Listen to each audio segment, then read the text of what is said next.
This game had a very unique premise at the time. You could build and customize your virtual garage and collect cartoony versions of real-life cars to the showroom and a variety of unique challenges and features. You could also upgrade, praise and customize your cars in pretty much any way you wanted.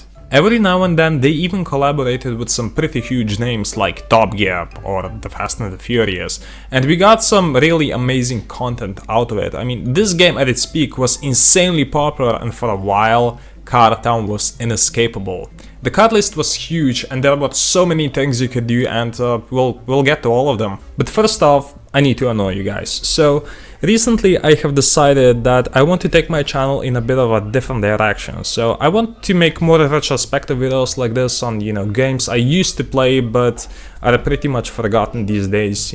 So if you guys out with the algorithm covered Car Town, if I had to guess, I would say that someone probably needed fuel in the game and sent me a request or whatever, but just thinking about this game, it makes me so nostalgic. Now, I know that I started playing Car Town sometime in 2010, and back then I didn't even have internet at home, so I would just play Car Town at my grandma's neighbor's place, of all places, and I remember just playing the games for hours and hours and hours, and my garage started to slowly grow. If I had to describe Car Town in one word, I would have to say innocent. I mean, this game took place before microtransactions and, waiting hours for an inch of progress became the norm, and instead of cash, your main weapon in Car Town were, well, your friends. Yeah, I might need to explain that one later on, but of course there was still a premium currency. It was called Blue Points, and you could buy some exclusive cars with it, but a huge chunk of the cars and the features were still available to buy with the regular currency, gold coins. Another limitation of sorts was the fuel meter. Now, every time you raised, your fuel level would naturally go down, and if it drained, you would have to wait for it, to refill, but that's where your friend weapons came into play, right? By asking your friends for fuel, not only would you get it, but if they were extra nice, they could actually send you more on top of that. So if your fuel meter was full, the received fuel would actually stack up on top. So if you had a lot of people who played Car Town, you really didn't have to worry about the fuel meter anymore, but it did lead to a lot of spam. By buying new cars, building up your garage and racing your friends, you gained XP, and by leveling up you unlocked new features like being able to have a bigger garage, unlocking even more cars in the showroom, and every now and then you would actually get the test drive feature. You could actually choose between 3 different cars, and if you won enough races with them in a week, you could keep them. That's actually the way I got my first Skyline in the game. By leveling up you could also increase the amount of workers your garage had. And I somehow managed to skip over the main way you earned cash in Car Town. There's a lot of stuff, okay? But yeah, let's talk about the work base. By setting up a workstation, you could select different jobs that would give you a different amount of gold coins and XP by completing them. They ranged from the fan favorite, Fuzzy Dice, which only took 2 minutes, to Jet Engine, which lasted for a full day. But there was even more to the workstations than that. By completing a lot of jobs of the same type, you would actually increase the amount of XP and gold coins you got per job, but if you waited too long to collect the finished jobs, they would fall through. Unless you could turn back time with a time machine, which you could. There was a time machine in Car Town. Dude, like in any other game, having a DeLorean would just be like, hey, it's a DeLorean, hey, Back to the Future, but in Car Town, the developers took that and actually made it useful, and if you succeeded in the DeLorean minigame, you could turn back time and collect your jobs again, and that was just genius. It's been 10 years and I forgot a lot about this game, but writing the script and then recording this, it's so weird how much the developers accomplished with something so simple. At the end of the day, it was just a Facebook game, but they managed to create a whole world out of it. For example, in most racing games, you don't even pay attention to the garage because at the end of the day, it's just a background. But in Car Town, you could visit your friends' garages and see just how creative they could be. There were dozens of different items to customize your garage with, from simple walls and tiles to Halloween decorations, and there were even some special items that would actually give you gold coins, just like Workbase. In fact, the Cartoon Facebook page, which has sadly since been shut down, often hosted garage contests with different themes like every other week, which was a really good incentive for decorating. I redecorated my garage numerous times and I was really proud of it, but to me, cars were still far more important, and luckily for me, Cartown had everything. There were a couple of car classes ranging from D class for the slowest cars, like the Priuses and the Beetles and of course the Ford Pinto. But on the other end of the spectrum you had the star class cars, which are some of the quickest and most desirable cars in the game, your Paganis and your McLaren F1s. In the showroom you could always find an impressive selection of regular cars, and every couple of days they would either introduce a new car or bring back a certain car for only a limited period of time. A large chunk of cars were actually fully customizable with different rims, window tints, and some of the cars even had body kits, but by far the most unique aspect of the customization was the fact that you could make your own car wraps for any paintable car in the game, and so naturally I made quite a few RGS themed cars back in the day. There were also a number of car collections where collecting all 4 cars would actually give you a pretty nice amount of gold coins and experience. Car classes weren't really all that important though, as some of the star class cars turned out to be pretty slow and easy to obtain, while some of the lower class cars were some of the rarest in the whole game. Like I said, racing did exist in Cartown, but it wasn't really the main aspect of it. The racing mainly consisted of you clicking at the right moment for your launch and shifts. It was super basic, but that also meant it was simple. It worked and it allowed pretty much anyone to race, no matter how much of a potato PC they had. Later on in the game, the developers also added a VIP leaderboard where you could see the total value of your garage and your cars. Now this was genius because it gave players yet another reason to continue playing the game, collect new cars and climb up the leaderboard. At one point I was actually one of the top 400 players in the whole world. The game also had mystery boxes, which would give you some pretty amazing prizes, and you had a couple of different ones. In the beginning you could buy bronze, silver and gold mystery boxes, and through the years they added a bunch of new ones as well. Now, you might remember that I said that this game wasn't all that focused on microtransactions, which is true. Unlike most modern games, these boxes were surprisingly affordable. The bronze mystery box only cost 50 cents and the gold mystery box cost $2.50, which is incredibly tame for modern standards. Not to mention, you could also earn free mystery boxes every week on the leaderboards. Speaking of the leaderboards, that was a feature where every week you would complete certain objectives like win races or, by far my least favorite one, get bonus shifts. The rewards would vary from week to week. Sometimes you would get a bronze or a gold mystery box, other times some gold coins or a decoration for your garage, or even a car, but by far the best reward was the mystery prize, which every single week was the diamond mystery box. I gotta make a segment about the diamond mystery box, guys. This was by far my favorite mystery box in the whole game, and for a good reason. The diamond mystery box would only give you limited edition cars, namely cars that you couldn't get anywhere else in the game at the time.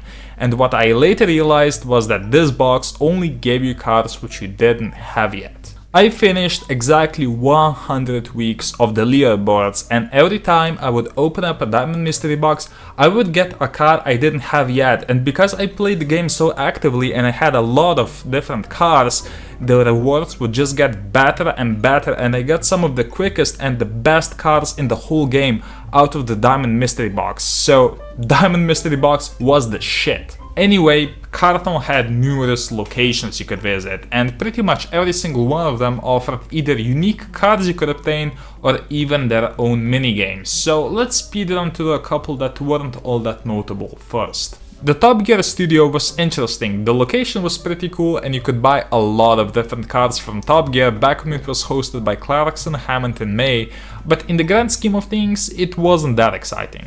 Neither was the Pirelli World Challenge, where you could buy 4 different race cars, but we're gonna get to some really good stuff really soon. The Ghostbusters minigame was kind of odd. You caught ghosts and collected them? Kind of a weird combo, but you could get your own Ecto 1 in the game, which was pretty cool. I already mentioned that you could upgrade the DeLorean time machine to recollect expired jobs, but we also got a pretty cool location with that, but here comes the first location that was a proper game changer. The junkyard. This was one of the best features in the whole game. In the junkyard, you could restore a really diverse variety of classic cars by having your Facebook friends send you different car parts like pistons and spark plugs. And after you restored your car, that was it. You had the car in your garage. No microtransactions needed. So, say that you added a couple of Facebook friends that also played Cartoon a lot and you sent each other parts daily, you could quite quickly restore all the 10 cars that you needed to unlock the Master Mechanic. When Master Mechanic was released, this was one of the biggest oh shit moments in Cartown ever, because you went from restoring Fiat 500s and old trucks to restoring Jaguar XJ220s and Viper race cars. This was the quickest way to earn star class cars, but the community also realized something else. You could restore each car numerous times, and the final concept car you could restore, the Plymouth NXR, which was star class, sold for over 100,000 gold coins. So if you restore a lot of NXRs and sold them to the game, you could make millions of gold coins by not even doing a whole lot. And from that point on, lack of gold coins wasn't ever a problem anymore, and eventually it got even crazier, but we'll get to that. Yet another awesome location were the docks. In the docks you could play a minigame where you would choose between 8 different containers which contained 7 cards you were shown before playing and a mystery card. It was a pretty cool way of obtaining some of the rarer cards in the game. Cartown also acquired partnerships with NASCAR and IndyCar, where players were able to get their hands on a variety of real-life inspired race cars. NASCAR and IndyCar even had their own collections and a unique racing minigame, which was just as basic as regular racing, but a nice breath of fresh air nonetheless. You could literally own any race car you wanted to, you just needed the help of your Facebook friends.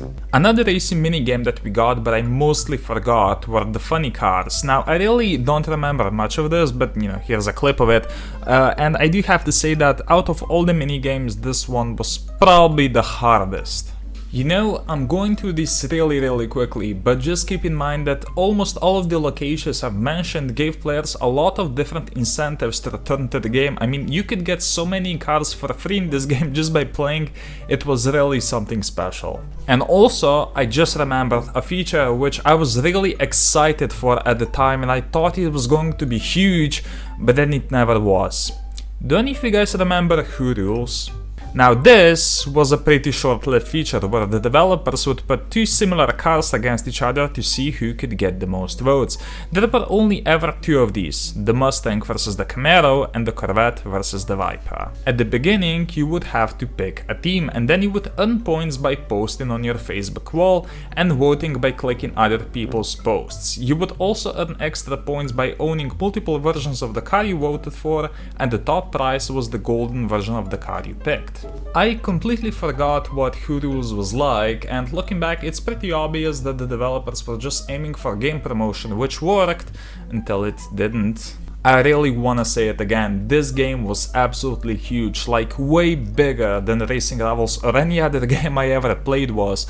It had literally millions of multiplayers, and there were multiple reasons why it did so well. Of course, there were the weekly editions of new cars, but they also kept adding new collections and ways to earn cars. The junkyard, the docks, all these features were designed to hook new players onto the game and expand their garages, and oh boy did it work. At one point, it was even possible to get a free Scion TC by purchasing a NOS energy drink and redeeming a promo code you got. The marketing for this game was truly next level. Did you know that Cartown even had their own series of toy cars? In 2013, they released 2 limited series of 6 toy cars. In 2013, they released 2 limited series of 6 different toy cars that look like cars from Cartown. If you collected all 6, you would get a limited edition Shelby GT500 that you couldn't get anywhere else. You know, when I was a kid, I saw these and I thought they were the coolest thing, but sadly, they were only ever sold in the US. Actually, you know what? Why did I never think of this before? Yeah, okay, so I tried for like really long to find the proper setup, but I can't get it, so this is the best I can possibly do. But yeah, I ordered 2 of these Greenlight toy cars from the USA, and well, we'll see what they are like. So just keep in mind that this is not like unbox therapy or anything, and hopefully I don't break these. I really should just fast forward this, really. Yeah. Okay, let's see what's inside. So okay, there. Some nice packaging. Dude, I always wanted these as a kid. Let's take a look. Okay, they're actually really small. So here is the pizza truck. I got one of these. Oh my god, on this car online. Like, it's really interesting how these are like super old. And you know, it's obviously like a time capsule because, well, clearly the game has been shut down. But I think this is from the second collection, the pizza truck. But I should have another one over here. Here you go. And this, no, this is the second one. So this is the Chevrolet Camaro. I believe in the first edition it was actually red, but here we go. So like, yeah, this is obviously from the second collection, and I think that's pretty cool. But I think we should really open one of these up, but I don't know which one I should open. Hold on, let me decide. Okay, so I have decided that we're gonna open this pizza truck, but do you guys in the US always get packages that are like this difficult to open? Dude, how is a child well, with scissors, obviously. Okay, hold on a moment. Okay, so like days after trying to open this, I finally succeeded, and here we go. I really wonder, like, holy crap, how long it's been since one of these has been opened. So if I just put this down here and we take a look at this. So clearly, yeah, it's a model, the same from the taco truck, but to be honest, it does look pretty cool. It's obviously, you know, plastic, Greenlight, 2012, made in China. Well, hold on. Yep, that still works. And now for the main event, we're gonna open the mystery box. It really, it must have been so long since one of these has been opened. Okay, so, hold on. Just gonna get right into it. Just bear with me. This is like a fucking wall, dude. Hold on, it opens up like this. What? Okay, so there is just some text inside. Hopefully that zooms in so you guys can read it. Yeah, that was a nice trip down memory lane. Anyway, let's talk about Cartown Streets. In 2012, CA Games finally decided to release a mobile version of Cartown called Cartown Streets. The premise of the game was pretty much the same, although the game itself was a little bit different. So, they took Cartown and literally turned it into a car town. It was a bit of a different take on the genre, as you had no garage to grow. Instead, you would build businesses and expand your town. Also, the racing was a little bit more complex. Now, I played Cartown Streets for a couple of months back in 2013, and if I'm being completely honest, it didn't quite capture me in the same way that the original Cartown did, because it wasn't that focused on collecting and buying new cars. It was a little bit different, and if I'm being completely honest, the game, at least on Android, wasn't all that well optimized. Okay, let's get back to regular Cartown, because if you thought I was done with talking about the locations you could visit, not even close. Let's talk about the game show. Now, I don't remember when the game show first launched, but I'm pretty sure it was sometime in the winter of 2011. As the name would suggest, this was kind of a casino, where you could play 4 different games which would award you cars, cash, XP, decoration items, as well as game show tokens which you needed to play the game show. Every now and then you also won a golden logo, and by getting 3 of them you would get the jackpot, which was a card that would be different every single day. The games were all interesting and pretty different. You had the drop gear and hot brakes, which were cool, but I didn't really play all that much. The prize wheel was cool as well, and I remember getting a lot of cool cars from that. But by far my favorite one were the road signs. The game would show you 5 different cars with different performance ratings, and then you would try to guess the same cars to get all 5 wins. Nothing to write home about, but this game was broken. It had by far the best odds to get a car, but even better than that, you got a lot of tokens out of it, like more than you spent to play the game. So if you only played road signs and got a little bit lucky, you could continue playing and getting more and more tokens and cars and other prizes. Every now and then you would get like a decoration item, but you couldn't even get a whammy on road signs. I went from the 33 tokens that everyone got to over 1000 tokens just by playing road signs, and eventually I even got one of the best cars in the game, like literally the quickest car at the time from road signs, and that was the Pagani Zonda R, and it was the greatest feeling. And eventually I even got another one, but I know that the game show was pretty expensive to play, but if you only played road signs, you were in business. Sadly, the developers did eventually realize that road signs gave out way too many game show tokens, and they fixed it, but not before we got a Back to the Future version of the game show where you could win a lot of cool cars from the 50s. I already mentioned that you could collect cars from dozens of different manufacturers in Car Town, but no other brand got the same treatment as Ferrari. Yup, same as Racing Rivals, we got a little something called the Ferrari Experience. By buying the Ferrari 355, 360 and the F430, you would unlock a series of unique locations based around Ferrari cars. In the Ferrari gallery, you would get a bunch of Ferraris you couldn't buy anywhere else. In the Atelier showroom, you could see all the Ferraris in the game and how many you have collected so far, but by far the most awesome location were the Classique restorations. I'm sorry for butchering that. Now, the Classique restorations were pretty much the same as the junkyard, but with some of the most famous Ferraris of all time. In the year 2022, it's pretty much unimaginable that you could just get cars like the 288 GTO and the 250 GTO for absolutely free, unless you're CSR2, but let's ignore that. Even better than that, the 250 GTO was even better to resell than the Plymouth NXR from the junkyard.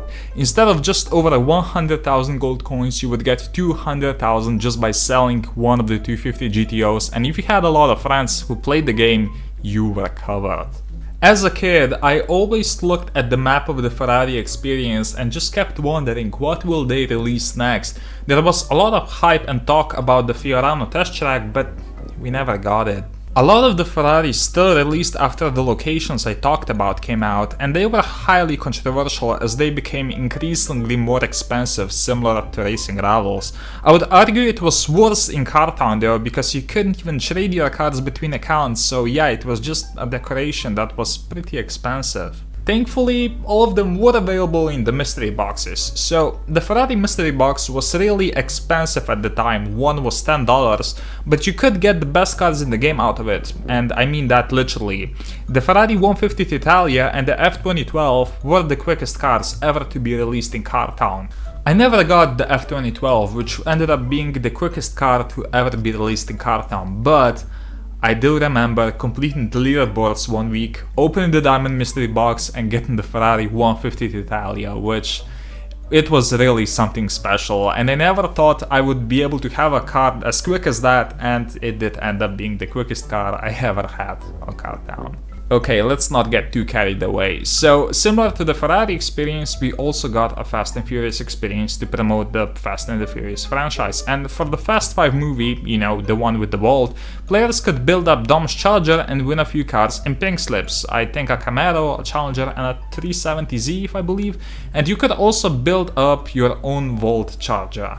The promotion for Fast 5 was pretty cool, but it was nothing compared to what came before the release of the Fast and the Furious 6. Not only were the pink slips back, where you could win some of the most iconic cars from Fast and Furious by, winning against them, but this time you could also restore even more awesome cars in Taj's and Hans' garages. You could win pretty much anything from Brian's Supra to Phoenix's Gran Torino for absolutely free. And there were also a couple of minigames inspired by the movie. In two of them, you would have to dodge the flip car, and in the third one, you would be the one driving it. By successfully completing them, you would get gold coins, but if you got very lucky, you would win Brian's Nissan GTR. In my opinion, this was one of the best movie integrations into a game I've ever seen. Of course, you did have to work quite a bit to get everything, but you could get everything just by playing and not spending a dime, and these days I don't think we'll ever see that again, but at the time it was truly amazing.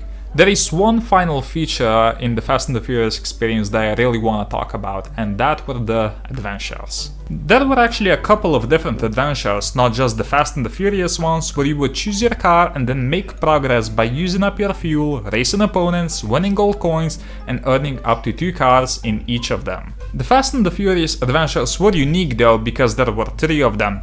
Dom's, Hobbs's, and Shaw's adventures would all give you unique cars that you couldn't get anywhere else. Throughout the years, there were many adventures in Cartown, like the Arctic Adventure, the Top Gear Adventure, even the Japan Adventure, but one of the last ones ever was the Racing Rallies Adventure. There, you could win the Scion FRS R spec and the Mazda RX-7 GT spec, which are now very fondly remembered by anyone who played Racing Rivals. This was way back, and at the time, I didn't even think about switching over to Racing Rivals, and you know, it's weird looking back because Racing Rivals ended up being a game that completely changed my life. I was just a kid. Seeing how this should be quite a bit into the video, I guess this is a good time to talk about what I was like during Cartown, and yeah, that is a good reason why I decided that this video is gonna be more objective than my Racing Rivals series, and that's because I was a spoiled brat at the time, and I thought that by constantly complaining about everything the developers did, that would make me unique or something, but I decided that I will leave my Cartoon videos up because, well, of nostalgia, and also because I want to show people that, you know, I have grown up a bit. I achieved a pretty nice garage in Cartown, and to be completely honest, I was a little bored, even if there were a lot of things to do in the game, and so when I heard about a different version of Cartown, I was really intrigued. This version had a new upgrade feature, and a couple of cars you couldn't get in regular Cartown. Now, I'm talking about Cartown X, which was a Japanese version of the game. 95% of the game was pretty much just like regular Cartown, but there were a couple of differences. For example, there were a couple of cars in Cartown X that you couldn't get in the regular game, and some of my favorites were the Mitsubishi 3000 GT and the Honda Prelude. But even better than that, Cartown X also had the upgrade system. You could win different parts for your cars that were manufacturer and decade specific, and depending on the quality of those parts, they could seriously boost your car's rating. These did end up making it to regular Cartown though, down the line. The leaderboards was also drastically different. You had to choose a team at the beginning of each week and then race 3 of your best eligible cars in different brackets. It was a really simple idea, but it was very well done, and it kept me going back to the game daily. The login rewards were pretty cool as well, as you could get a Mazda 4i for logging onto the game for a full year. But as you're probably aware, Cartown isn't around anymore, and unfortunately from what I've seen on Google Trends, the popularity of the game drastically fell in late 2013, and in early 2014, Cartown X was the first to bite the bullet. As a spoiled kid, I was absolutely furious, and I didn't understand why my favorite version of Cartown was getting shut down, but in reality, Cartown X just wasn't making enough money. The developers gave out way too much free stuff, and it resulted in people not spending money onto the game, and the plug was pulled. On the 2nd of March 2014, Cartown X would be shut down. Regular Cartown was still around though, and the developers were actually really nice, and they let all the blue points and gold coins you bought be transferred over to regular Cartown, but the cars were gone. Cartown X being shut down was a horrible sign for regular Cartown, and on the Cartown Ferrari Experience Facebook page, which has been super helpful for this video, I found this interview of the developers from April of 2014, and oh boy, they knew what was coming.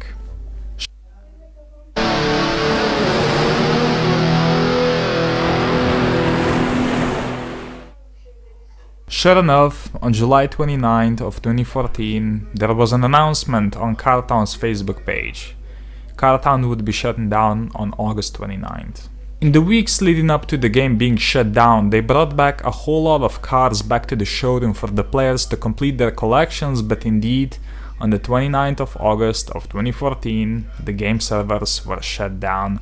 It was a sad and completely unexpected ending for a game that even a year before brought in millions of players every month. I personally wasn't all that devastated about regular Car Town being shut down because, well, I played Car Town X and that was shut down half a year before, so I didn't even play Car Town at the time. But, you know, making this video, reliving all these memories, it's weird to think that it's soon gonna be 8 years since any of us played Car Town.